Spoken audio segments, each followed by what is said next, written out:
Welcome to this explainer. Today, we're jumping right into a story that literally feels like it was pulled straight out of an ancient saga.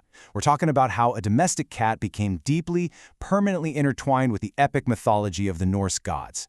Seriously, get ready, because we're about to blur the line completely between your average household pet and a legendary mythological being.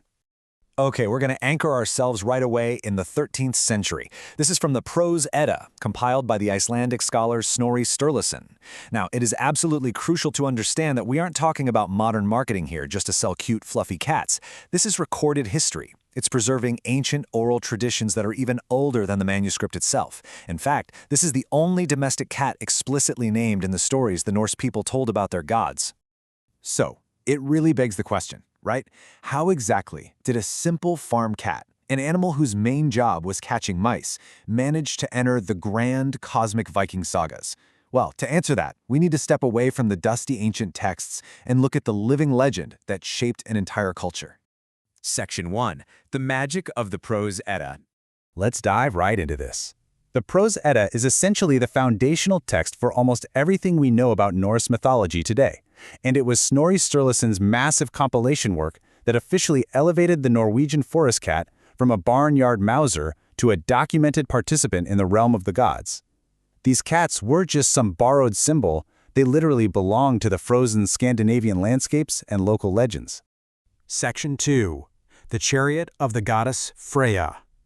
Freya was absolutely central to the Norse pantheon. I mean, she was the goddess of love and beauty, sure, but also, and this is a wild combo, of war and death. She actually received half of all the warriors who died honorably in combat, and her chosen mode of divine transport, a massive chariot pulled by two enormous cats. You can imagine how that kind of divine endorsement immensely elevated the status of large felines across all of Scandinavia.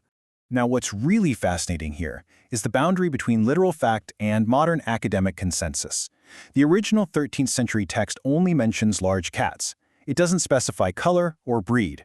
But Nordic folklorists and historians fill in this gap with some pretty brilliant logic. They infer these divine cats literally had to be Norwegian forest cats, simply because there was absolutely no other plausible candidate native to the region when these stories were being told. So, you gotta wonder, were these just fanciful campfire tales? Or did having your local cats associated with such a powerful goddess have practical, real-world implications for their survival alongside the Vikings? Section 3. Thor and the Hidden Serpent. Picture this scene. Thor, the absolute strongest of all the Norse gods, is visiting the king of the giants. He gets challenged to what seems like a total joke of a task: lift a cat off the floor. But Thor physically struggles. He exerts all his mighty strength and can barely lift a single paw. Why? Because the cat was a magical illusion. It was actually the Midgard Serpent in disguise, a creature so impossibly vast it encircled the entire world. This famous saga embedded a powerful idea into the Norse mindset, that the forest cat contains hidden, supernatural strength well beyond our comprehension.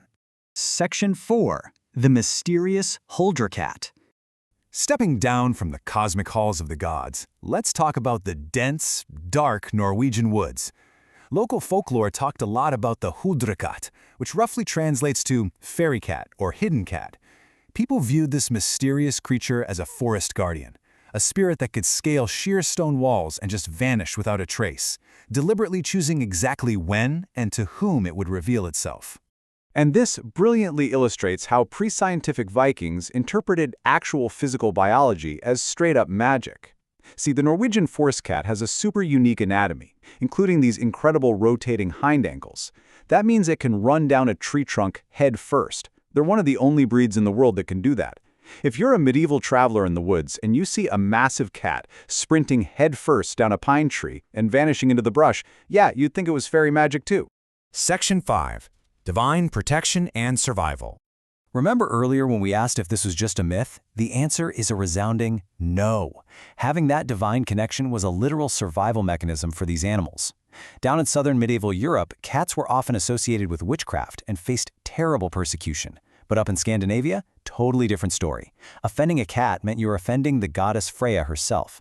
So Norse farmers gave them strict protection, the warmest spots in the barns, and steady food during those absolutely brutal winters. They weren't just pest control. They were sacred, honored guests. And you know, centuries of that incredibly close protective integration with humans left permanent marks on them. Even today, a modern Norwegian forest cat will follow you from room to room, greet you right at the front door, and show a kind of loyalty people usually associate with dogs.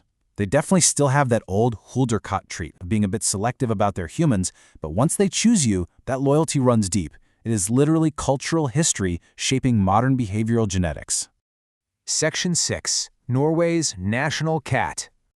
Let's trace this timeline, because their epic journey really builds up to something special.